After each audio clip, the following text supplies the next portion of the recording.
الحمد لله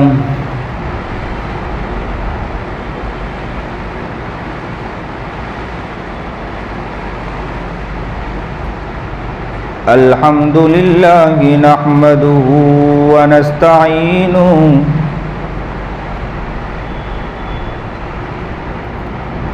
ونستغفره ونؤمن به ونتوكل عليه ونعوذ بالله من شرور أنفسنا ومن سيئات أعمالنا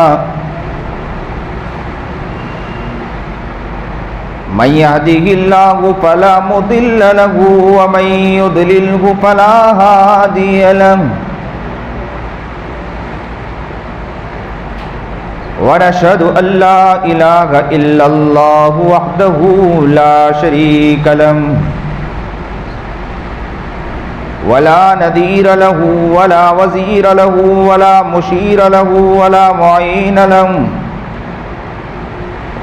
وصل على سيد الرسل وخاتم الأنبياء المبعوث إلى كافة الناس بشيرا ونذيرا وداعيا إلى الله بإذنه وسراجا منيرا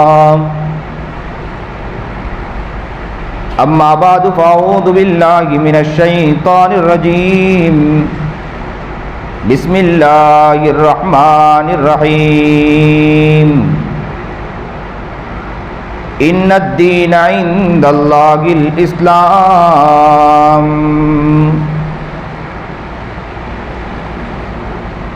صدق الله العظيم وصدق رسوله النبي الكريم صدق الله العظيم وصدق رسوله النبي الكريم صدق الله العظيم وصدق رسوله النبي الكريم ونحن على ذلك من الشاهدين والشاكرين والحمد لله رب العالمين اللهم صل على سيدنا محمد وعلى آل سيدنا محمد وبارك وسلم اللهم صل على سيدنا محمد وعلى آل سيدنا محمد وبارك وسلم اللهم صل على سيدنا محمد وعلى آل سيدنا محمد وبارك وسلم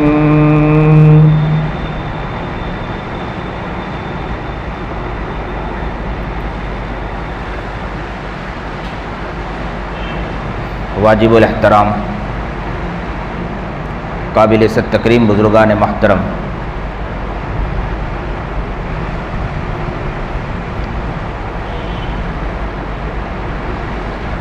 انسانی زندگی بہت قیمتی ہے۔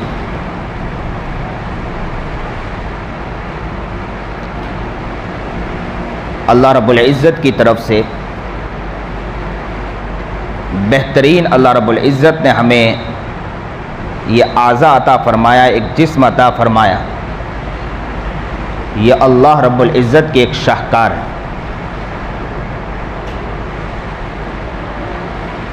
ان اعضاء کی طرف آپ اگر توجہ کریں، یہ اعضاء ہر اعتبار سے مختلف ہیں۔ ایک عضو دوسرے عضو سے مختلف، ایک حصہ دوسرے حصے سے مختلف ہے۔ آنکھ کا کام دیکھنے کا، لیکن یہ کام دیکھنے کا کام دوسرا عضو حصہ نہیں لے سکتا ہے۔ آنکھ دیکھتی ہے، مطلب یہ نہیں کہ کان بھی دیکھ سکتا ہے، زبان بھی دیکھ سکتی ہے۔ اگر کان سنتا ہے، مطلب یہ نہیں کہ کان جب سن رہا ہے تو آنکھ بھی سنے گی، زبان بھی سنے گی، ایسا نہیں ہو سکتا ہے۔ ہر اس حصہ الگ الگ ہے۔ آنکھ کا کام دیکھنے کا، کان کا کام سننے کا، زبان کا کام بولنے کا۔ لیکن یہ ایک دوسرے کی ضد ہے. آنکھ جب دیکھتی ہے تو دوسرے اعضاء اس کے ضد ہے، اس کے اپوزٹ ہے، وہ اس کے مطابق نہیں ہو سکتے. تو پتہ یہ چلا کہ ایک عضو دوسرے عضو کی ضد ہے. آنکھ دیکھتی ہے تو زبان دیکھنے والی نہیں ہو سکتی، زبان بولتی ہے تو آنکھ بولنے والی نہیں ہو سکتی، کان بولنے والے نہیں ہو سکتے. کان سنتا ہے تو اس کا مطلب یہ نہیں کہ دوسرے اعضاء بھی سننے والے بن جائیں. پتہ یہ چلا کہ ایک دوسرے کی ضد ہے. لیکن ان سب اعضاء کے اندر آپ دیکھیں کہ ان کو جوڑنے والی ایک چیز اللہ رب العزت نے ہمیں بہترین نعمت عطا فرمائی ہے. وہ نعمت ہے روح. روح کے مل جانے کی وجہ سے یہ سارے اعضاء ایک ساتھ مل جاتے ہیں. یہ اعضاء کا جوڑ ہو جاتا ہے. اگر روح نہ ملے تو یہ اعضاء کا جوڑ نہیں ہوگا. یہ اعضاء اپنی جگہ یوں سمجھو کہ کوئی کام کا نہیں، وہ اسی طرح پڑا رہ جائے گا، اس کا کوئی کام نہیں. اعضاء اپنی جگہ رہے گا. روح آنے کے بعد ہر چیز کو جوڑ دیتا ہے.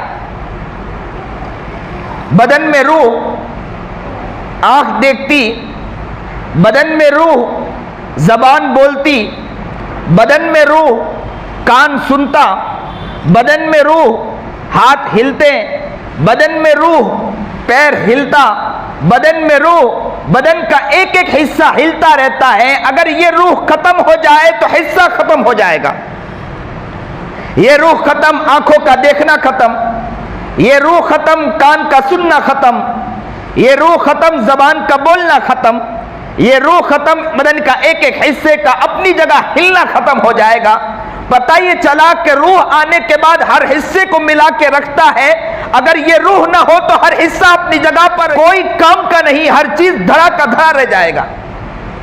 آنکھ دیکھ رہی دیکھنے کے حد تک، کان سن رہی سننے کے حد تک، زبان بول رہی بولنے کے حد تک. لیکن زبان کے حد تک ہے، دوسرے اعضاء کے اوپر اس کا کوئی طاقت نہیں ہے. کان کے حد تک، اس کو دوسرے حد تک کے طاقت نہیں ہے. لیکن روح جب آتی ہے تو روح آنے کے بعد سارے حصے کو ایک جت کر دیتی ہے، ایک جوڑ بنا دیتی ہے. روح آنے کے بعد سب کے اندر طاقت مل جاتی ہے. روح نکل گئی تو طاقت ختم ہو جاتی ہے. آپ دیکھیں جب تک انسان کے اندر روح، آنکھ بیمار ہو تو ایسا نہیں کہ بدن کا ایک ہی حصہ تڑپتا ہے. آنکھ کے درد ہونے کی وجہ سے بدن کا دوسرا حصہ یہ کہے کہ میں تو نہیں جاؤں گا، بلکہ یہ ہوتا ہے کہ آنکھ کی تکلیف کی وجہ سے انسان یہ کہتا ہے کہ اب میں ڈاکٹر کے پاس جاؤں، تو بدن کے دوسرے حصے مخالفت نہیں کرتے. کان میں درد ہو، بدن کا دوسرا حصہ مخالفت نہیں کرے گا. کیوں مخالفت نہیں کرے گا؟ اس لیے مخالفت نہیں کرے گا کہ اسے معلوم ہے کہ اگر میں مخالفت کروں گا تو مجھے ہی تکلیف ہے. تو پتہ یہ چلا کہ روح نے سب کو ایک ساتھ جوڑ کے رکھ دیا ہے. روح کے جڑنے کی وجہ سے اعضاء جڑے رہتے ہیں، روح کے نہ جڑنے کی وجہ سے اعضاء جڑے نہیں رہتے.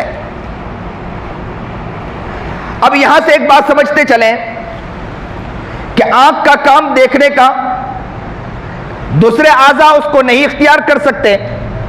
زبان کا کام بولنے کا، دوسرا عضو بول نہیں سکتا ہے. کان کا کام سننے کا، دوسرا عضو نہیں سن سکتا ہے. لیکن ان سب کو جوڑ کے رکھا ہے، روح نے جوڑ رکھا ہے. روح نہیں تو اعضاء ختم ہو جاتے ہیں. اسی طرح گھر کے معاملات کو دیکھیں. باپ کا کام اپنی جگہ، باپ کا کام بیٹی نہیں لے سکتی ہے. بیٹی کا کام اپنی جگہ، بیٹی کا کام باپ نہیں لے سکتا ہے. بیوی کا کام اپنی جگہ، بیوی کا کام اپنے باپ نہیں لے سکتے ہیں. شوہر کا کام اپنی جگہ، شوہر کی جگہ بیوی نہیں لے سکتی ہے. اسی طرح گھر کے ایک ایک افراد ہیں. بچوں کا کام بچے کی جگہ بیٹے کا کام باپ نہیں لے سکتا ہے. گھر کے اندر جتنے بندے موجود، بہن ہے، بہن کا کام بھائی نہیں لے سکتا ہے. تو ہر آدمی الگ الگ ہے. اب ان سب کو جوڑنے کے لیے اللہ رب العزت نے بہترین چیز ہمیں عطا فرمائی ہے.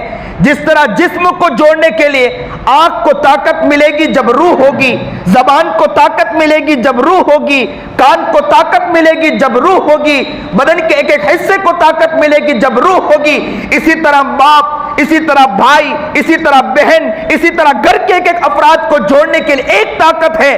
اگر اس طاقت کو انسان اختیار کر لے کبھی وہ پریشان نہیں ہو سکتا.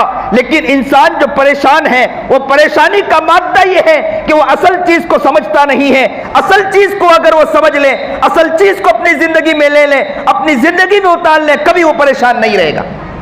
اب وہ کیا چیز ہے کہ جس کی وجہ سے انسان پریشانی ختم کر دے؟ وہ کیا چیز ہے جس کی وجہ سے گھر میں جوڑ پیدا ہو جائے؟ وہ کیا چیز ہے جس کی وجہ سے جس طرح جسم کے اندر روح آئے سب چیز کو طاقت مل جاتی ہے؟ روح کے بغیر طاقت نہیں. اسی طرح گھر کے اندر ایک ایک افراد کو جوڑنا ہو تو وہ طاقت مل جائے تو کام کرنا آسان, وہ طاقت نہیں تو کام کرنا مشکل ہے. اب وہ طاقت کیا ہے؟ اس طاقت کو سمجھنے کی ضرورت, جسم کے اندر روح جتنا ضروری ہے, روح کے بغیر جسم کا چلنا مشکل, روح کے بغیر ایک ایک چیز کا حصہ ہلنا مشکل ہے, روح کے بغیر ایک ایک کام کرنا مشکل ہے.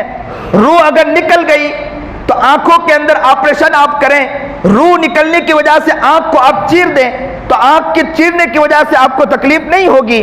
ایک انسان مر چکا ہے, مرنے کے بعد آپ اس کے گال کو یا اس کے رخسار کو آپ چیر دیں یا اس کے کان کو چیر دیں, آپ کو کوئی تکلیف نہیں ہونے والی, اس لیے کہ روح نکل چکی ہے.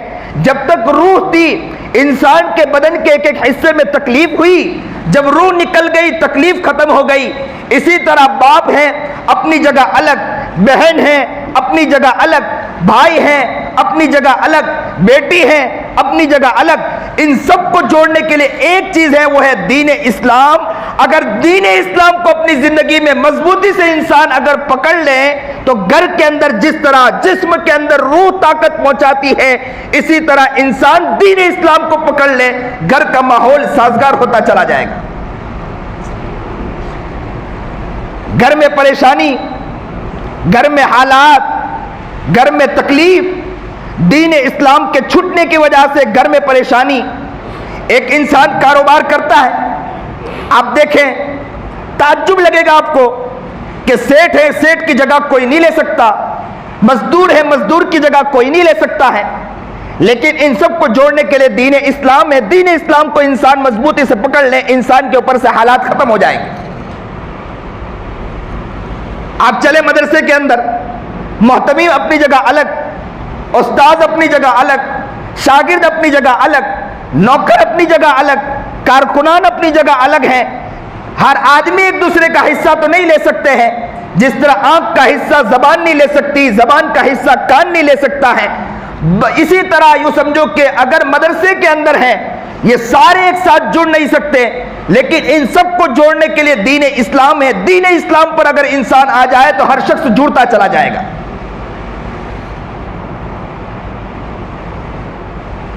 یہ زندگی میں دیکھنا ہے. کاروبار کرنے والوں کو کاروبار کے اندر پوچھے, وہ کہتے ہیں کہ حالات میں ہوں مولانا. انسان زندگی گزارنے والا زندگی کے اعتبار سے پوچھے کہ اگر وہ کہے تو یہ کہا جائے گا کہ وہ پریشان ہے. ایک انسان گھر چلاتا ہے, گھر کے اعتبار سے کہتا ہے مولانا میں حالات میں ہوں. زندگی کے اعتبار سے اسے سکون نہیں. اور سکون نبی کریم جناب سرکار دو عالم صلی اللہ علیہ وسلم نے ہمیں بتلائی, اور اللہ کی طرف سے بہترین نعمت ہے, وہ ہے دین اسلام. دین اسلام جس طرح انسان کے اندر روح ہے, روح کے بغیر انسان کا جسم نہیں چل سکتا, اسی طرح یاد رکھیں دین اسلام کے بغیر ہماری زندگی کا جو گاڑی ہے, زندگی کا جو حصہ ہے وہ بھی چل نہیں سکتا. زندگی کے حصے کو چلانے کے لیے دین اسلام کو مضبوط کرنا ہوگا. ایک مثال سے اور سمجھتے چلیں. اگر دو کاغذ کو جوڑنا ہو تو آپ کو گوند کا استعمال کرنا ہوگا. دو کاغذ کے جوڑنے کے لیے گوند کا استعمال, گوند کے بغیر دو کاغذ جڑ نہیں سکتے, اور اگر جڑ جائیں تو اسے الگ کرنا بہت مشکل ہوتا ہے. دو لکڑیوں کو جوڑنے کے لیے گوند کی ضرورت نہیں پڑے گی, کیل کی ضرورت پڑے گی. آپ کیل کے ذریعے دو لکڑی کو ایک ساتھ جوڑیں گے، اسی طرح آپ اگر دو کپڑے کو جوڑنا چاہیں تو کیل کے ساتھ نہیں جڑے گا، وہ گوند کے ساتھ نہیں جڑے گا، بلکہ تاگا لینا پڑے گا آپ کو سلائی کے لیے، اور سوئی لینی پڑے گی، اور سوئی اور تاگے کے ذریعے اس کو جوڑنا پڑے گا۔ اسی طرح دو لوہے کو جوڑنا ہے تو دو لوہے کے لیے گوند کی ضرورت نہیں ہے، اس کے لیے آپ کو ویلڈنگ کرنا پڑے گا۔ اب ویلڈنگ کر لیں، دو کپڑے کو تاگے کے ساتھ سوئی کے ذریعے ایک ساتھ جوڑ لیں تو یہ الگ نہیں ہوتے، ایک ساتھ جڑ جاتے ہیں۔ الگ کرنے کے لیے آپ کو اس کے لیے کافی مشقت اختیار کرنی پڑے گی، تب جا کے وہ الگ ہوں گے۔ اسی طرح کہا گیا کہ یہاں ایک سوال پیدا ہوتا ہے کہ دو آدمی کو جوڑنے کے لیے کیا کرنا پڑے گا؟ تو شریعت نے جو ہمیں بتلایا، اللہ نے جو ہمیں بتلایا ہے کہ دو آدمی کو جوڑنے کے لیے، معاشرے کو جوڑنے کے لیے، کاروبار کو جوڑنے کے لیے، ہر چیز ایک ساتھ کے اندر محبت اور سکون پیدا کرنے کے لیے دین اسلام کو اپنی زندگی میں لانا ہوگا۔ دین اسلام آیا، آپ ایک جڑتے چلے گئے، نہیں ہے تو آپ کے لیے پریشانی کا سبب۔ قرآن کریم کہتا ہے ان الذین آمنوا وعملوا الصالحات سیجعل لهم الرحمن ودا، بے شک جو لوگ ایمان لائے اور اچھے اعمال کیے۔ دیکھو قرآن کیا کہتا ہے، جو ایمان لائے اور اچھے اعمال کیے، اللہ تعالیٰ ان دونوں کے دل کو ایک ساتھ جوڑ دیتا ہے۔ قرآن اللہ کا کلام، قرآن کی کوئی باتیں جھوٹی نہیں ہو سکتی۔ قرآن نے جو بات کہی ساری باتیں سچی ہیں۔ اللہ خود فرما رہا ہے کہ ان الذین آمنوا وعملوا الصالحات سیجعل لهم الرحمن ودا، جو لوگ ایمان لائے اور اچھے عمل کیے، سیجعل لهم الرحمن ودا، وہ یاد رکھیں کہ اللہ تعالیٰ ان کے دلوں کے اندر محبتیں آپس میں ڈال دیتا ہے۔ اب انسان دین اسلام کو اپنی زندگی میں لایا اور دین اسلام کے مطابق زندگی گزارنے لگا تو آپس میں ان دونوں دلوں کے اندر اللہ تعالیٰ محبتیں ڈال دیا کرتا ہے۔ آج دیکھیں، ایک کاروبار کرنے والا کاروبار کر رہا لیکن بیچ میں دین اسلام نہیں، جسم کے اندر روح نہیں تو جسم کی طاقت ختم۔ روح کے بغیر انسان کو ہم موت کہہ دیتے ہیں، میت کہہ دیتے ہیں کہ میت ہے، یہ مردہ انسان ہے۔ اسی طرح جس گھر کے اندر دین اسلام نہیں وہ گھر مردہ، جس دکان کے اندر دین اسلام نہیں وہ دکان مردہ، جس مدرسے کے اندر دین اسلام نہیں وہ مدرسہ مردہ، جس معاشرے کے اندر دین اسلام نہیں وہ معاشرہ مردہ ہو چکا۔ ان سب کو جوڑنے کے لیے اللہ تعالیٰ نے ہمیں جو دیا ہے وہ دین اسلام دیا۔ دین اسلام ایک ایسی پیاری چیز، جب یہ زندگی میں آتی ہے تو انسان لوگوں کو خوش کرنے کی فکر میں رہتا ہے۔ امام ابو حنیفہ رحمۃ اللہ علیہ کاروبار بہترین تاجر تھے، کپڑوں کا ان کا تجارت تھی، اور دین اسلام پر مضبوطی سے امام ابو حنیفہ رحمۃ اللہ علیہ جمے ہوئے تھے۔ اللہ تعالیٰ سے ہم دعا کریں کہ اللہ تعالیٰ ان کا دین کا وہ ذرہ، اسلام کا وہ ذرہ، ایمانیت کا وہ ذرہ اللہ ہمیں بھی عطا فرمائے۔ کیا وہ جذبہ تھا، کیا وہ تڑپنا تھا۔ بہترین تاجر تھے، بڑے مالدار تھے، لیکن کام ان کا بالکل الگ تھا۔ ایک مرتبہ دکان کھولا، دوپہر کا وقت تھا، اچانک دکان کو بند کر دیا انہوں نے۔ دوپہر کے وقت میں دکان کو بند کیا۔ کسی نے کہا کہ حضرت دکان آپ نے بند کر دی، تو کہا کہ بارش کا موسم ہو گیا ہے، اندھیرا چھا گیا ہے۔ تو کہا کہ حضرت ابھی تو بارش تو ہو نہیں رہی ہے۔ تو کہا کہ اندھیرا چھا چکا ہے، کوئی شخص آئے میرے دکان پر اور میرے دکان پر کوئی کپڑا خریدے اور وہ کپڑے کی پہچان نہ کر پائے کہ مجھے کیسے کپڑے لینا ہے، اور وہ کپڑا لے کر چلا گیا گھر کے اندر، اور گھر میں جا کر جب اسے روشنی کے اندر معلوم ہو کہ میں کپڑا صحیح نہیں لا پایا، تاگا صحیح نہیں لا پایا، اور یہ سارا کپڑا جو میرا جو لایا ہوں وہ بالکل صحیح اعتبار سے نہیں لا پایا ہوں، تو اس کا نقصان ہوگا، اور نقصان کا میرے دل میں تکلیف ہے، تو میں جی چاہتا ہوں کہ کپڑا میں اسی طرح بیچ دوں۔ اللہ اکبر کبیرہ۔ یہ ہے دین اسلام۔ دین اسلام کی وجہ سے انسان کے دل میں دوسروں کا خیال ہے۔ ایک صحابی رضی اللہ تعالیٰ عنہ کے بارے میں آتا ہے، مسلمانوں سنو اور دل کے کانوں سے سنیے اور دل کو جگائیے کہ ہمارا دل کتنا سویا ہوا ہے، ہم کتنا لوٹنے کے پیچھے پڑے ہیں، انسان کو کھانے کے پیچھے پڑا ہے، آج انسان وحشی بن چکا ہے، دین اسلام پر نظر نہیں آتا ہے۔ پتہ یہ چلا کہ ہر انسان ایک دوسرے کے گرانے کے چکر میں پڑا ہے، ہر کام کرنے والا ایک دوسروں کو گرانے کے چکر میں پڑا ہے، ہر ایک انسان ایک دوسرے کے پیچھے پڑا ہے۔ وہ یہ نہیں سمجھتا ہے کہ ہمیں کامیاب ہونے کے لیے دین اسلام پر آنا ضروری ہے۔ کام کرنے والا انسان ایک دوسرے کے بارے میں مخالف نہیں سوچتا، کام کرنے والا انسان ایک دوسرے کے بارے میں بگاڑ نہیں سوچتا، دین اسلام پر رہنے والا انسان کسی کے خلاف نہیں سوچتا ہے، اچھا سوچتا ہے۔ ایک صحابی رضی اللہ تعالیٰ عنہ کے بارے میں آتا ہے، عجیب و غریب واقعہ ہے کہ وہ صحابی رضی اللہ تعالیٰ عنہ ایک گھوڑا لے کر آئے، 1000 درہم میں گھوڑا لائے اور گھر پہ گھوڑا لے کر آ کر باندھ دیا، رات کو سوئے، صبح اٹھے، ان کا ساتھی ملنے کے لیے آیا، کہا کہ دیکھو کتنا اچھا میں گھوڑا لایا۔ انہوں نے گھوڑا دیکھ کر کہا کہ یہ تو بہت پیارا گھوڑا ہے، 1500 درہم کا ہوگا۔ تو کہا کہ 1500 درہم؟ تو کہا کہ ہاں 1500 درہم کا ہو سکتا ہے، اس لیے کہ اتنا پیارا گھوڑا ہے۔ تو فوراً کہا کہ ابھی رکیے، اور انہوں نے فوراً 500 درہم اور نکالا اور فوراً اپنے پاس جو ساتھی کے پاس سے خریدا تھا ان کے پاس پہنچے اور کہا کہ میں نے 1000 درہم میں خرید کر لے گیا تھا، لیکن میں نے جب مجھے پتا چلا کہ یہ تو 1500 درہم کا ہے، میں 500 درہم دوبارہ دینے آیا۔ اللہ اکبر کبیرہ۔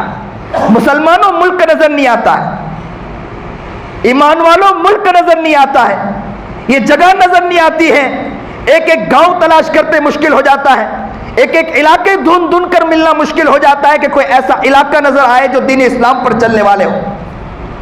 آج خونخوار بیڑیے بن چکے ہیں، ہر شخص ایک دوسرے کو لوٹنے کے پیچھے پڑے ہیں، ہر شخص ایک دوسرے کی عزت کی دھجیاں اڑانے کے پیچھے پڑا ہے، ہر شخص یہ پیچھے پڑا ہے کہ ماں کی عزت کی دھجیاں اڑائے، کوئی باپ کی عزت کی دھجیاں اڑانے کے پیچھے پڑا ہے، کوئی بھائی کی عزت کی دھجیاں اڑانے کے پیچھے پڑا ہے، کوئی بہن کی عزت کی دھجیاں اڑانے کے پیچھے پڑا ہے، کوئی دکان میں چل رہا ہے، دکان کے کاروبار کے اندر ایک دوسرے کے گرانے کے پیچھے پڑا ہے، ہر شخص ایک دوسرے کے پیچھے پڑا ہے، کوئی دین اسلام پر چلنے کے لیے تیار نہیں۔ دین اسلام پر چلنے والا انسان وہ ہوتا ہے جس طرح جسم کے اندر روح ہے، روح کو نکال دیا جائے تو جسم کا کوئی حیثیت، جسم کی کوئی حیثیت باقی نہیں رہتی، جسم مردہ ہو جاتا ہے۔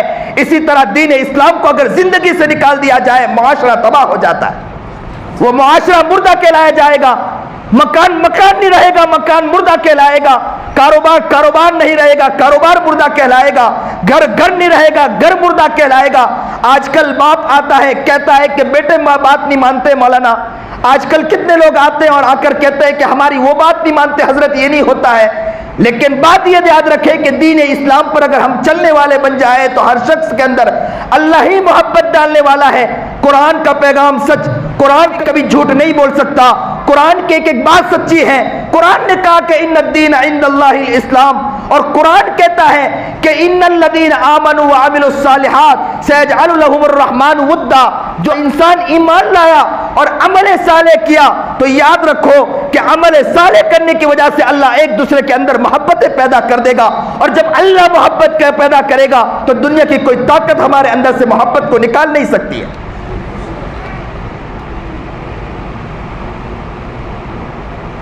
بغداد کے اندر مرکزی حکومت تھی، بغداد ایک وقت کے اندر بغداد ایک مرکزی حکومت تھی۔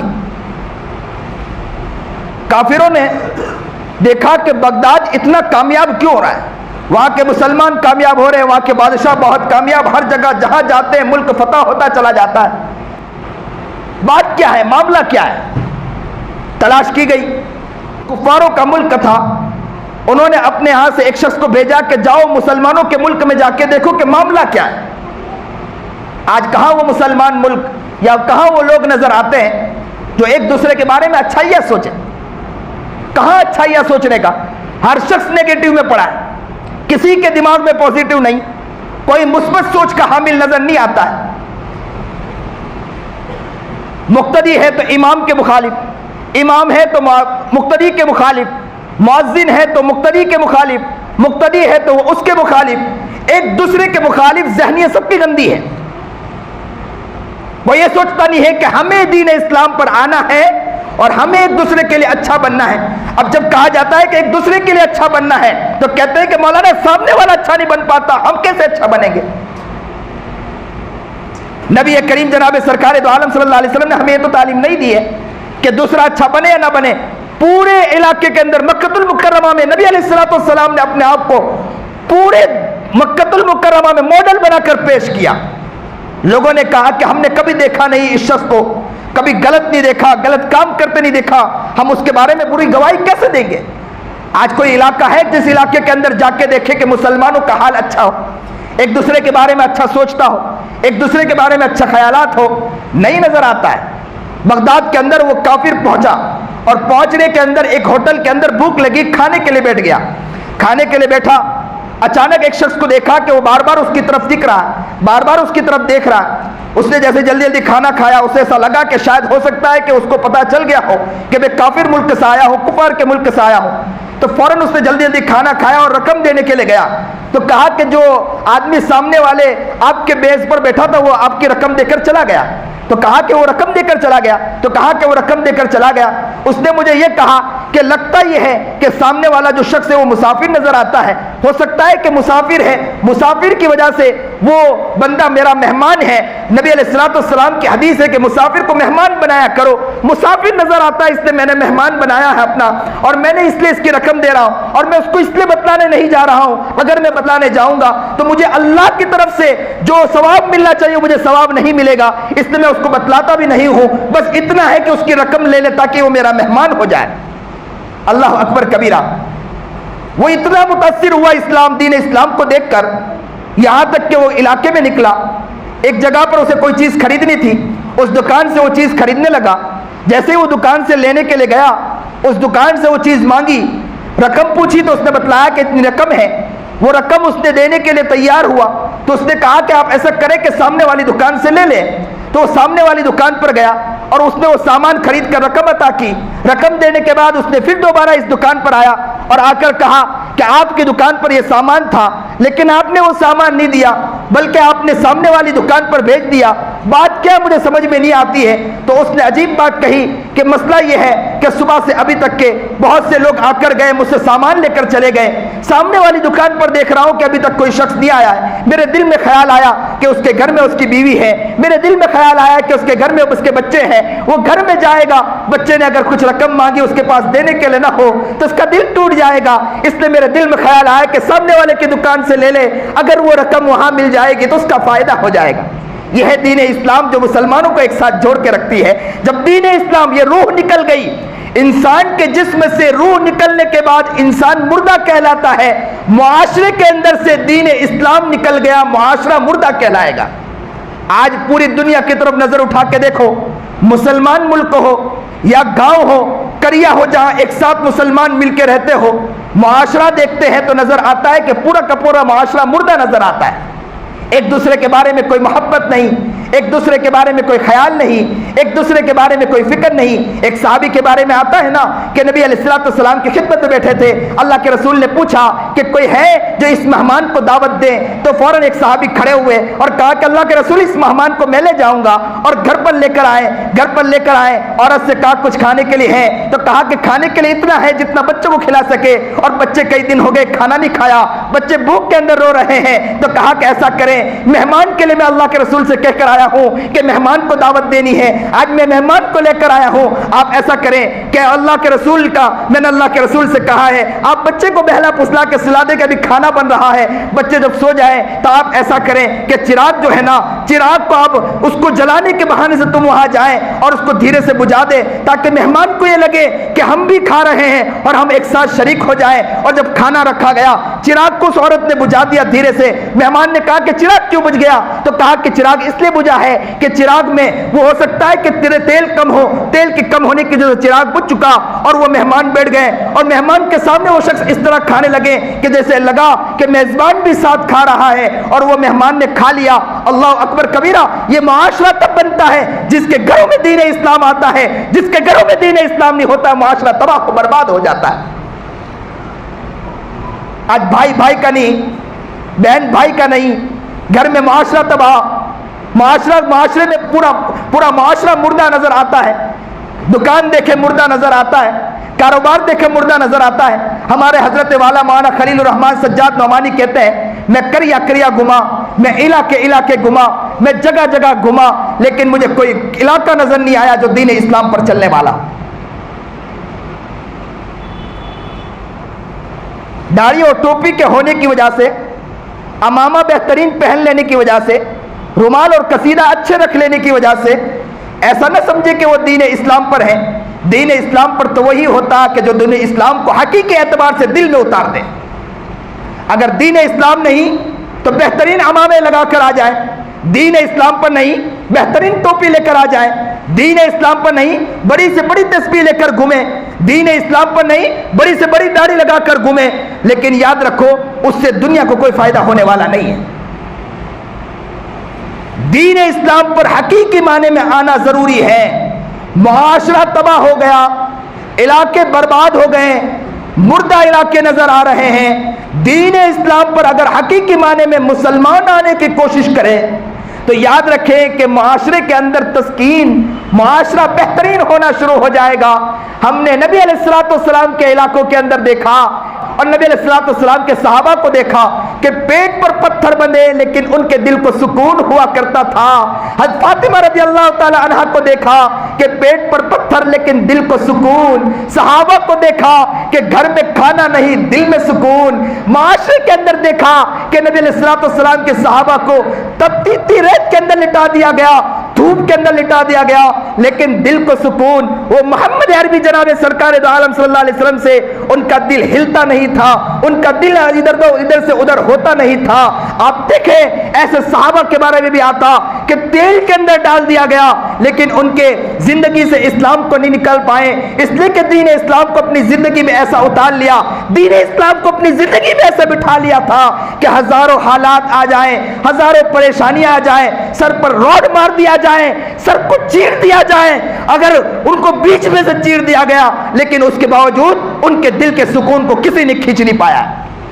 سکون تو وہ ہوا کرتا، مسلمان کہاں، علاقے کہاں نظر آتے ہیں؟ نہ علاقے نظر آتے ہیں، ہر شخص ایک دوسرے کے پیچھے بھیڑیا بن کر چل رہا ہے، ہر شخص ایک دوسرے کے پیچھے مخالف بن کر چل رہا ہے، کوئی کسی کا ہو نہیں رہا ہے۔ اگر یاد رکھو دین اسلام کو اپنی زندگی میں لے کر آؤ، گھر کو بہترین گھر بنانے کی کوشش کرو، معاشرے کو بہترین معاشرہ بنانے کی کوشش کرو۔